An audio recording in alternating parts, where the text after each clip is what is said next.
How many of us daydream about long-term travel, just packing up and taking a months-long trip across the country?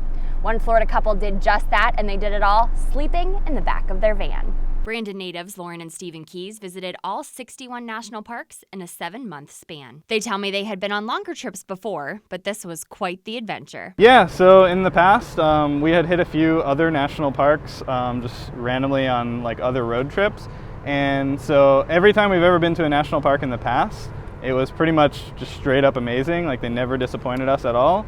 So when we were thinking of like, what's our next adventure going to be, like what's our next long-term travel thing going to be, because we had done some trips like that in the past, we were just like, maybe we should just take this list of all the national parks and do them all.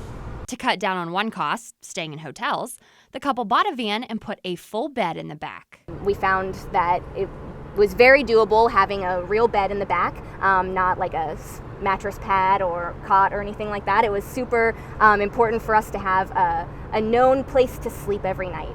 We were used to this bed, and so having a real bed made it very sustainable. It wasn't entirely a carefree vacation for the couple. Even though they rented out their condo and had substantial savings before their journey, they still needed sources of income. Stephen was able to work part-time remotely while on the trip, and Lauren picked up some freelance work. And that ended up working out for us. We actually ended up coming home with more money than we set out with. They took their trip during a difficult time to be visiting any national park, the longest government shutdown in history.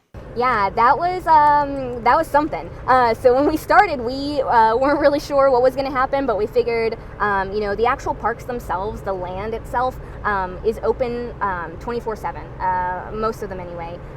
With a few exceptions, all the visitor centers were closed. And so our first 10 parks included a stop at Carlsbad Caverns. And to get into the caverns, you have to go through the visitor center. So we actually had to skip that one, even though we were right on top of it, on our route westward, and come back to it later. It was probably a 20-hour detour of driving time. Lauren said the journey was a time of growth for both she and her husband. I think a big important takeaway for us was when you have this kind of time to be on vacation, so to speak. It's not just a time to relax, but also a time to reflect. And so, we did do a lot of, personal development, gaining new skills, learning things along the way. We did listen to podcasts and find ways to really improve ourselves while we were on the road. We did a lot of talking. We started our blog. To follow all of Lauren and Stephen's adventures and to get their money-saving travel tips, you can follow their blog at tripofalifestyle.com. In Tampa, Daisy Ruth, 8 on your side.